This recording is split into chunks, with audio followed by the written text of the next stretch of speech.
Operasi justisi tertib masker yang digelar mulai hari ini dilaksanakan di beberapa titik di Jakarta. Puluhan warga masih saja terjaring razia tertib masker ini. Dalam razia yang digelar di Mangga Besar, Jakarta, ditemukan pelanggar yang tidak mengindahkan imbauan petugas. Satu di antaranya pelanggar tidak diberhentikan petugas karena menurutnya sedang dalam mobil pribadi dan memiliki gangguan kesehatan. Dalam penegakan protokol kesehatan ini, petugas beri sanksi bagi yang melanggar berupa menyapu jalan. Jadi pada dasarnya prinsip kami fleksibel ya dalam penegakan peraturan ini. Fungsi utama kami yaitu selain menegakkan peraturan gubernur, kami memberikan edukasi kepada masyarakat bahwa kita mulai melakukan pola hidup baru ya dengan menggunakan masker sebagai imunitas kita. Pada dasarnya kalau memang itu sebagai kebijakan daripada tenaga kesehatan atau kebijakan dari faktor daripada dirinya sendiri, kami minta menunjukkan surat dokternya. Mana surat anjuran kedokteran yang menyatakan dia memiliki gangguan penyakit tertentu yang tidak membolehkan. 2.000 pasukan gabungan TNI, Polri, dan Ormas diterjunkan mengawal pelaksanaan PSBB total yang berlangsung selama 2 pekan ke depan. Pasukan gabungan akan ditempatkan di pasar hingga terminal. Pangdam Jaya Majen TNI Dudung Abdurrahman memimpin apel pasukan gabungan anggota TNI Polri di lapangan Kodam Jaya. Pasukan gabungan akan disiaga di tempat keramaian seperti terminal, pasar, area perkantoran termasuk di perkampungan. Pangdam Jaya Majen TNI Dudung Abdurrahman menegaskan dalam membantu menindakan sanksi PSBB total, pasukan gabungan dilarang bertindak arogan. Kondisi sedang memprihatinkan masalah ekonomi. Nah ini saya minta para petugas harus jeli membaca situasi seperti ini. Harus jeli, harus paham, harus cerdas, sehingga toleransi tetap harus dikedepankan secara humanis. Lalu bagaimana jalannya pembatasan sosial berskala besar di Jakarta yang kembali dimulai hari ini? Sudah ada rekan kami Nadia Raisa dari kawasan Duku Atas, Jakarta Pusat. Ya Nadia, seperti apa situasi di sejumlah moda transportasi umum di hari pertama PSBB? Hingga saat ini di hari pertama PSBB pengetatan atau PSBB total sudah diberlakukan di wilayah DKI Jakarta. Sejumlah moda transportasi tentunya dibatasi, misalnya saja di stasiun MRT Duku Atas. Di sini menurut pantauan kami memang masih banyak calon penumpang yang hendak menaiki atau memasuki stasiun ataupun turun di stasiun ini meskipun memang jam operasionalnya dibatasi, yaitu untuk MRT sendiri itu dari pukul 5 hingga 22 waktu Indonesia Barat, dan juga jumlah penumpang per keretanya dibatasi 62 hingga 67 penumpang saja agar mereka tetap dapat berjaga jarak dan juga tentunya untuk mencegah penyebaran COVID-19. Dan dari banyak penumpang yang ada di sini memang kebanyakan adalah pekerja. Selain itu untuk stasiun Sudirman sendiri atau KRL di situ juga diberikan batasan jam operasional yaitu dari pukul 4 hingga 21 waktu Indonesia Barat. Seperti yang diketahui di masa PSBB pengetatan atau PSBB total yang diberlakukan saat ini, sejumlah perkantoran diminta untuk membatasi jumlah karyawan yang dapat datang ke kantor, yaitu hanya 25% dari total kapasitas. Namun menurut pantauan kami dari pengakuan para pekerja, memang masih banyak kantor yang meminta untuk mereka tetap bekerja dari kantor dan tidak dapat bekerja dari rumah atau work from home. Namun mereka juga mengaku bahwa protokol kesehatan terus diterapkan dengan tetap menggunakan masker dan juga berjaga jarak. Selain itu juga untuk lalu lintas di kawasan Duku Atas atau tepatnya di Jalan Jenderal Sudirman sendiri terpantau lebih lengang dibandingkan dengan hari-hari sebelumnya. Walaupun kami juga masih menemukan banyak kendaraan pribadi yang ramai berlalu lalang di situ, tetapi meski begitu tidak menimbulkan kemacetan. Selain itu juga untuk taman kota juga ditutup dan menurut pantauan kami juga memang tidak ada warga yang memanfaatkan fasilitas tersebut hingga saat ini. Ya, Anissa dan juga April. Terima kasih Nadia Raisa melaporkan langsung dari kawasan Duku Atas, Jakarta Pusat. Selamat bertugas kembali Nadia. Pemirsa, sementara itu Presiden Joko Widodo meminta kepala daerah tidak terburu-buru menutup wilayahnya dalam penanganan penyebaran COVID-19. Pemerintah juga telah menyiapkan hotel-hotel bintang 2 dan 3 untuk warga yang harus diisolasi mandiri agar mencegah klaster keluarga. Lapangan. Sekali lagi, manajemen penanganan klaster-klaster dalam misi lokal ini yang perlu ditingkatkan, terutama di 8 provinsi yang menjadi prioritas yang sudah sejak 2 bulan yang lalu saya sampaikan.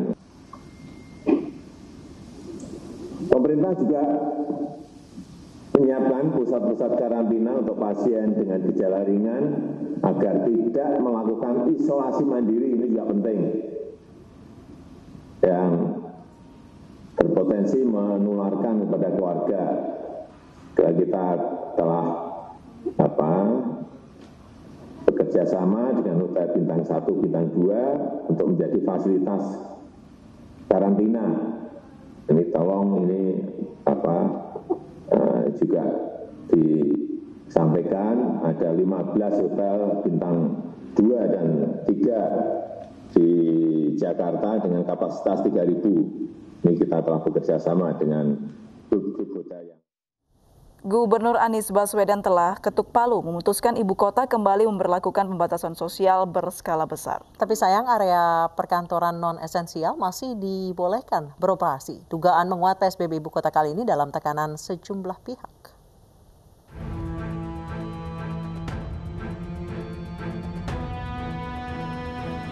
Pemberlakuan pembatasan sosial berskala besar kali ini di ibu kota agak berbeda. Sejak diumumkan akan diberlakukan, Gubernur Anies Baswedan pekan lalu, kritik dan serangan bermunculan. Menteri Koordinator Bidang Perekonomian Airlangga Hartarto sempat menyebut rencana Anies Baswedan memberlakukan kembali PSBB total di ibu kota jadi biang keladi runtuhnya saham di pasar modal. Perkantoran bisa tetap beroperasi selama PSBB Jakarta. Tentunya kalau untuk pekerja perkantoran tetap disiapkan flexible working, jadi ada yang kerja di rumah, ada yang kerja di kantor. Nanti tentu presentasinya akan ditentukan. Kesimpulan Airlangga merupakan hasil pertemuan dengan sejumlah gubernur termasuk Anies Baswedan soal pemulihan ekonomi nasional saat detik-detik pemberlakuan PSBB Jakarta. Setelah pemerintah pusat, sejumlah anggota DPRD DKI juga menyerang langkah Anies. Masyarakat kecil di DKI Jakarta tidak terlalu mendapatkan signifikansi suplai solusi kebijakan oleh Pemda DKI Jakarta. Apalagi hal ini, rencana ini tidak dikomunikasikan, meminta masukan dari berbagai pihak, termasuk para pemangku kepentingan di DKI Jakarta. Tak sampai di sini, satu hari sebelum Anies benar-benar ketuk palu, beredar luas surat pengusaha besar tanah air ke Presiden Jokowi yang intinya keberatan dengan rencana Anies. Begitu PSBB diumumkan, Gubernur Anies Baswedan tetap membolehkan perkantoran non-esensial beroperasi meski ada pembatasan jumlah karyawan masuk. Perkantoran swasta yang masuk dalam kategori non-esensial, tempat ini bisa beroperasi dengan pembatasan kapasitas. Pimpinan kantor dan tempat kerja wajib mengatur mekanisme bekerja dari rumah bagi para pegawai.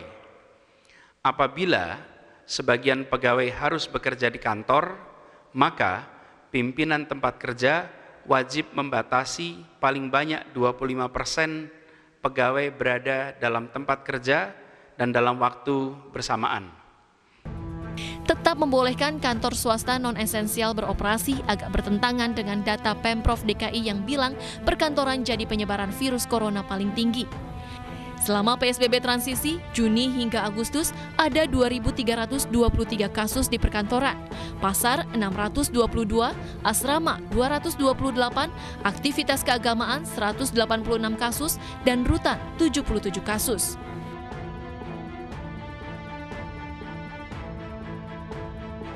Selain perkantoran, ojek berbasis aplikasi yang dimiliki perusahaan digital terbesar Republik ini juga masih dibolehkan mengangkut penumpang. Ini berbeda dengan PSBB di awal pandemi Corona Maret silam yang hanya membolehkan ojek online mengantar barang, bukan mengantar orang. Sinyalemen Gubernur Anies dalam tekanan pun menguat. Tak tanggung-tanggung, mantan Ketua Mahkamah Konstitusi Jimli Asyidiki sempat berkicau di media sosial soal menteri-menteri yang berada di posisi oposisi Gubernur Anies. Ia menyarankan baiknya menteri dan pejabat pusat tak buat pernyataan asal beda dengan gubernur, seperti beroposisi dengan pemerintah daerah. Kata Jimli, itu aneh, lucu, dan berbahaya. Memutus penyebaran corona memang tak melulu soal kesehatan. ada resiko ekonomi mengikuti. Diperlukan usaha bersama, saling bahu-membahu agar setiap strategi membuahkan hasil maksimal. Pemirsa, mari kita dukung para pejuang kemanusiaan dengan peduli melawan penyebaran virus corona. Bantuan bisa disalurkan melalui rekening yang tertera di layar televisi Anda. Ibu sedang susah merintih dan berdoa. Sebuah video amatir rombongan pesepeda memasuki tol Jagorawi Bogor, Jawa Barat viral di media sosial. Aksi nekat pesepeda membahayakan diri dan pengendara lain sehingga pengelola tol menyerahkan kasus ini ke kepolisian. Ini sepeda masuk tol nih. Wah, gimana nih? Dalam video amatir, rombongan pesepeda memasuki jalan tol Ciawi Bogor, Jawa Barat pada Minggu siang dan beredar luas di media sosial.